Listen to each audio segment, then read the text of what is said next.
Pernah tak anda tengok persamaan matematik yang nampak macam, pening kepala dan tertanya-tanya, apa benda ni sebenarnya? Hari ni kita akan ubah persamaan yang nampak rumit tu menjadi satu gambar yang simple dan kemas. Jom kita mulakan.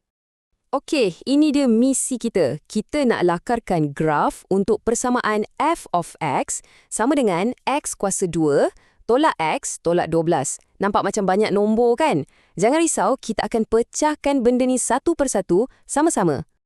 Okey, sebelum kita sentuh pensel pun, dalam persamaan tu sendiri dah ada satu clue tersembunyi. Clue ni terus terang je akan bagi tahu kita bentuk asas graf ni nanti. Macam mana agaknya rupa dia? Jom kita siasat. Fikir macam ni, graf kuadratik ni ada mood dia sendiri. Kalau nombor depan x kuasa 2, tu kita panggil dia A, adalah positif, graf tu akan tersenyum, macam bentuk U. Tapi, kalau nombor tu negatif, dia akan masam, terbalik macam tu. Senang je kan? Jom kita tengok persamaan kita balik. X kuasa 2 tolak x tolak 12. Nombor depan x kuasa 2 tu apa? Tak nampak? Sebenarnya ada nombor 1 kat situ. Dan 1 tu positif. Jadi, dah confirm, graf yang kita akan lukis nanti mesti berbentuk senyuman. Okey, kita dah tahu bentuknya. Sekarang, kita kena cari titik-titik penting kat mana graf kita akan melintas. Anggap je benda ni macam kita tengah cari landmark penting atas petak graf kita. Landmark ni ada dua jenis. Satu, kat mana graf kita potong paksi yang tegak tu, paksi Y. Lepas tu, kita cari pula kat mana ia potong paksi yang melintang, paksi X. Kita mulakan dengan yang paling senang dululah. Pintasan Y ni, senang cerita, ia adalah titik pertemuan antara graf kita dengan paksi tegak. Nak cari dia, senang sangat. Benda ni sentiasa jadi bila nilai X sama dengan sifar. Jadi, untuk persamaan kita, anda cuma perlu tengok nombor yang tak ada X tu. Yang terakhir sekali, negatif 12. Itulah dia, pintasan Y kita. Satu landmark dah jumpa. Senang kan? Okey, landmark seterusnya, pintasan X. Ini pula titik-titik di mana graf kita akan sentuh paksi yang melintang. Untuk cari ni, kita kena selesaikan satu teka-teki sikit. Kita kena cari nilai X yang boleh jadikan seluruh persamaan tu bernilai sifar.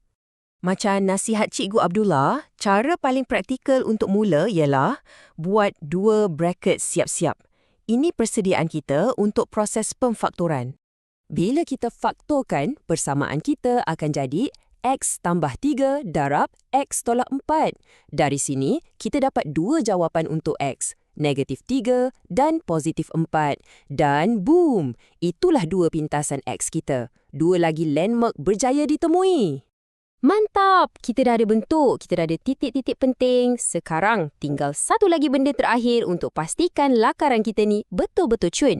Kita perlukan garisan yang potong graf kita betul-betul kat tengah. Garisan halimunan ni kita panggil paksi simetri. Dia macam cermin. Dia akan bahagikan bentuk senyuman kita tu kepada 2 bahagian yang sama saiz.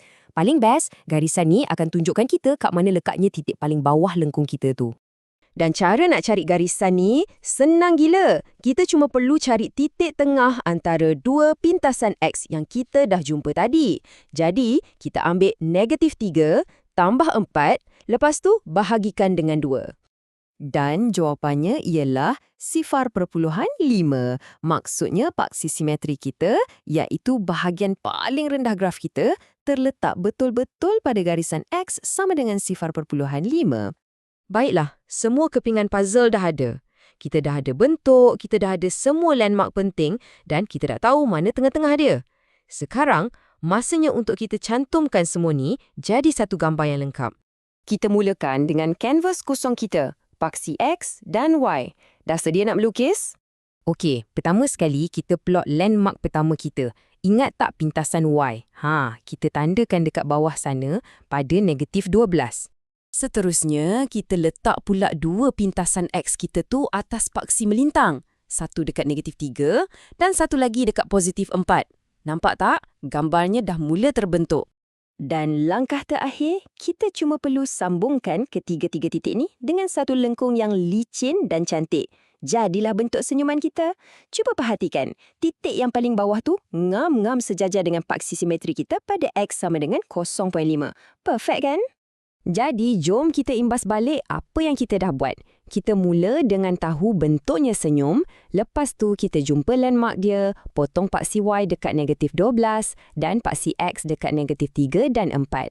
Akhir sekali, paksi simetri pada 0.5 bagi kita titik terendah yang tepat. Siap! Jadi, apa gunanya semua ni? Graf yang kita baru lukis ni bukan setakat lengkung atas kertas tau. Ia boleh jadi model untuk laluan sebiji bola, tunjukkan kita kat mana ketinggian maksimum bola tu. Ia juga boleh wakilkan untung rugi syarikat dan dedahkan titik keuntungan paling tinggi. Inilah cantiknya matematik. Ia bagi kita kuasa untuk nampak corak-corak tersembunyi kat dunia sekeliling kita. Agak-agak, apa lagi cerita yang graf ni boleh sampaikan?